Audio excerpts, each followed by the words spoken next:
Good morning, ladies and gentlemen, and welcome to the show.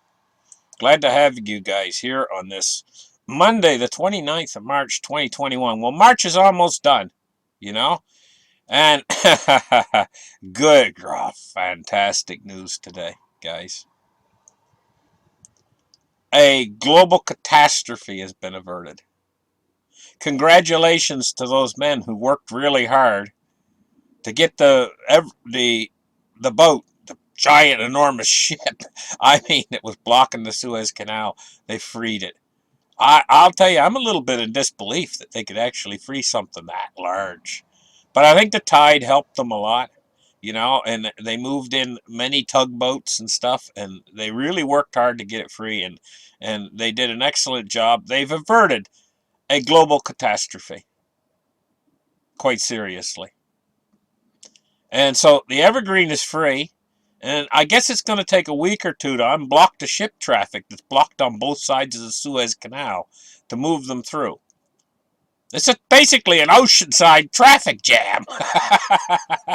But I'm happy today. I'm happy because they got that boat out of there, and they've averted a major catastrophe.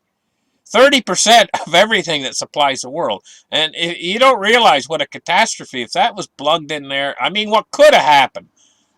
The things that could have happened. Okay, let me explain some of the things that could have happened. The ship could have been mired in there and quite literally listed. And you know how high those containers are on that ship? They're like 10 stories high. They could have fell into the water,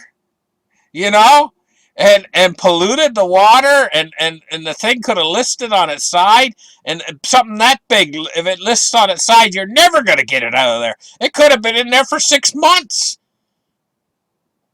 And the world would have been cut off from 30% of its supply. Well, you cut off the world of 30% of its supply, and what's going to happen? Well, we get 8 million people to feed.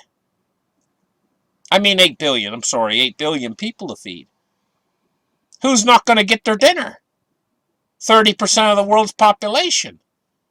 That's what was on the line. And thank goodness those men worked hard and got that ship out of there. Congratulations to them. They did a wonderful job. And I'm happy. I'm happy that ship's out of there because the ramifications of what could have happened and how it worked out in the end. It wouldn't be a bad idea to actually go through and dredge dredge that thing out a little bit deeper, now that they got the ship out of there. When they got a bit of free time, get in there and do a bit of dredging and make it a little bit deeper through that area. Might not be a bad idea.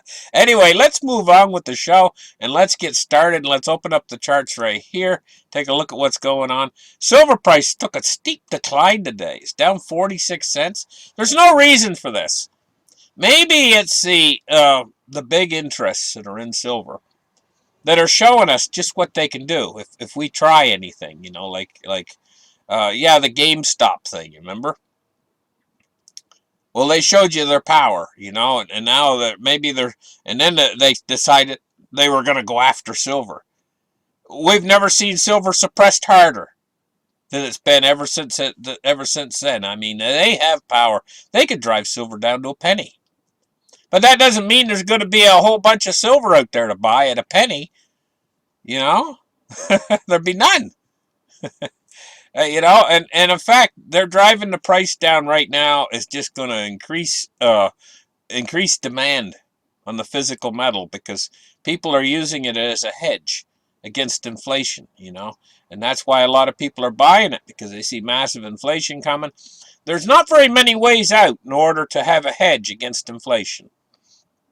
Everything you invest in the dollar, that means your stock market too. Yeah, the stock market, if we get massive inflation, the stock market could go up. The sky's the limit, but it's still all in dollars. And you have to remember that 0 times 0 equals 0. So how low could the dollar go? 0.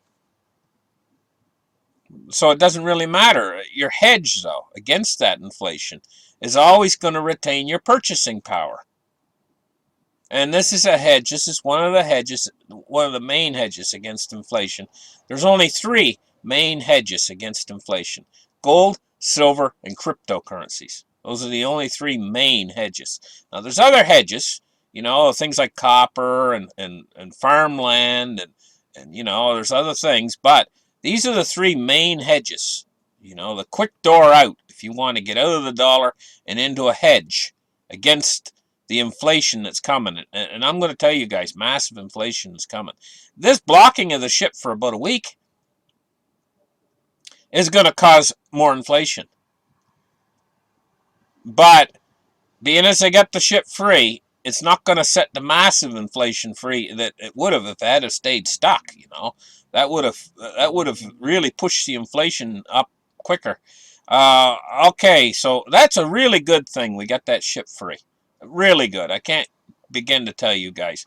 That makes me happy. Gold today, 17.11, and gold took a big hit, $22. It's trying to bounce back now. 1,711. Let's take a look at cryptocurrencies today. Cryptos are up, and they're moving up. 1825 today, 1828. So just since I refreshed the page, cryptos went up 3 billion. Cryptos, where's the limit? The sky is the limit to how high they can go, There's no upper price limit on any of these when you're comparing them against fiat currencies. So, how high can they go? Well, a lot of people think we're in a bubble right now in the cryptocurrencies. That could be. But it also could be we're on the ground floor when it comes to cryptocurrencies.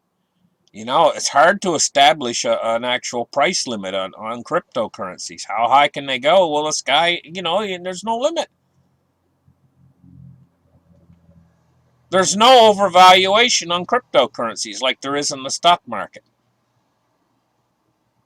People can just say, well, it's in a bubble, and then it goes up 10,000 more.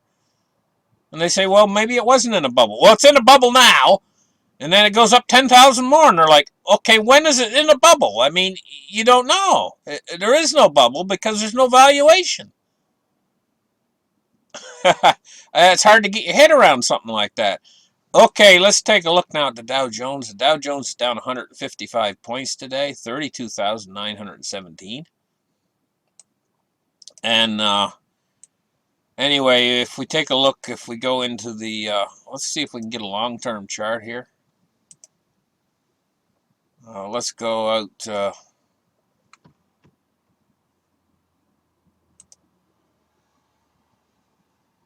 Anyway, it's down 155 points today.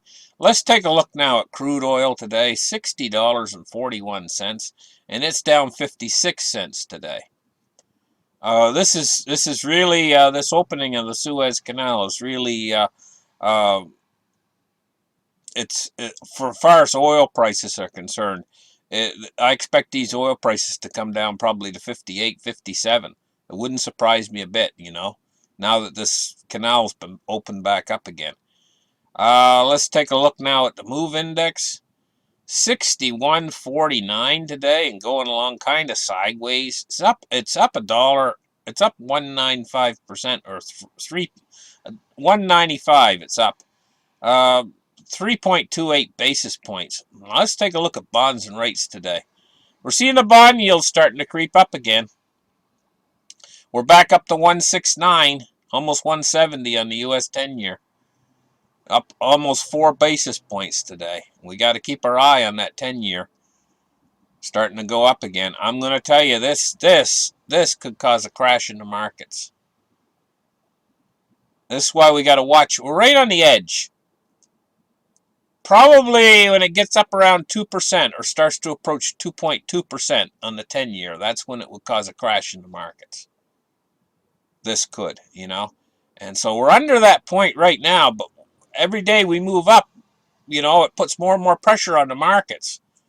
You have to really watch this 10-year. It's trying to creep up on us. Let's take a look at dollar index today, and the dollar index is shooting up. Shooting up really good there. 92.96 right now on the U.S. dollar index.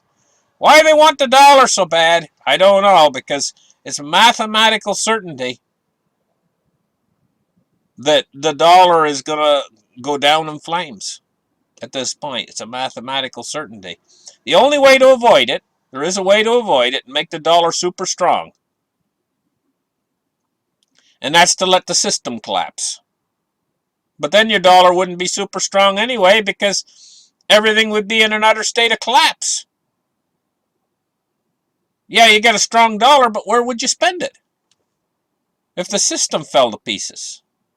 And that'd be the only way to make the dollar strong, is to basically, if the Fed were to say, okay, we're going to do the right thing, we're going to pay off all of this debt, and we're going to just not print any more money ever again, can you imagine the collapse we would have? If the Fed just basically said, okay, we're going to tighten. Tomorrow morning, we're going to tighten. We're going to raise interest rates. Well, they're already going up, but we're going to let them go up on the short end, too, and we're not going to do any more stimulus ever. We vow and we swear no more, no more, no more stimulus ever. You know, the banking system would be the first to go down. The whole banking system. Everything. The derivatives bubble would burst. The real estate bubble would, it would all, and the system then would just lock up and freeze. Everybody would go bankrupt. Everything. Your local telecommunications companies, your local power company go bank. Everybody would go back. They're all connected to the banks. They all have bank loans and stuff. Money would just stop to function. And what would happen is when you start paying off the debt, the money starts to disappear. And it's a chain reaction. It would just basically lock up the entire system.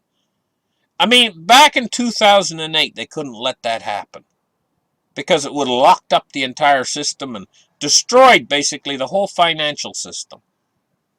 If they couldn't let it happen in 2008, how are they going to let it happen now, when all these years later, when we're over leveraged 4 times bigger than in 2008? So the disaster be 4 times larger. They can't do that. They got to keep pumping the money out there. And if they keep pumping the money out there, they're going to cause a hyperinflation. But that hyperinflation is going to take a long period of time, progression, in stages. We're in the first stage of the hyperinflation now. We are in it now. It's called the acceleration phase. And it's where you see prices going up. Now we're in the first part of the acceleration phase, where prices don't go up extremely fast. It's not that noticeable yet. That's the first stage of the acceleration phase. And you know, during that period in time, there's a lot of worry about deflation out there during that first part of the acceleration phase. But as it progresses, these people out there are talking deflation. You'll hear them just stop talking about it as we accelerate into this this acceleration phase. Maybe 6 months or a year from now, only half of them will be talking about deflation, or talking about it now. It'll shut them up when they see prices going up in front of their eyes amazingly fast. Then they'll stay. All this talk about deflation will evaporate, and then that's when it starts to accelerate, the acceleration phase, because confidence starts to be lost in the purchasing power then at that point. So the acceleration phase speeds up toward the hyperinflation. And there's a spot there where the acceleration phase turns into the hyperinflationary phase that's just as hard to spot as the beginning of the acceleration phase. This part right now, we're in right now, the beginning of the acceleration phase, is hard to spot. A lot of them out there, they can't see it. Even though prices are going up. Even though you need to purchase something. I don't know what it might be. Maybe you want to buy some clothing. And you go into the store this month and say it's a dress or something that you want to buy, you know. And you go in there and the dress is like $89 this month. You go in there next month and it'll be $99. Even with that going on, It's hard to spot the initial starts of the acceleration phase until it really gets underway and you really see prices going up. And then that dress goes up to $289, the same dress. Then it's obvious you're in the acceleration phase. You really see it, the inflation. That's when it'll start shutting up these guys who are talking about deflation. And ultimately, in the end, everybody agrees that it's not deflation. Everything's going up in price really fast. Then they're all out to spend their money as fast as they get it. That's the crack up boom.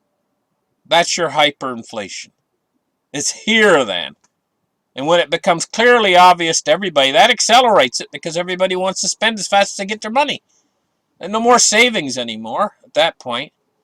That's when gold and silver is really going to shine, you know, and so's cryptos. And we're not going to be in this silly beggars game we're playing right now with them suppressing the price of gold and silver.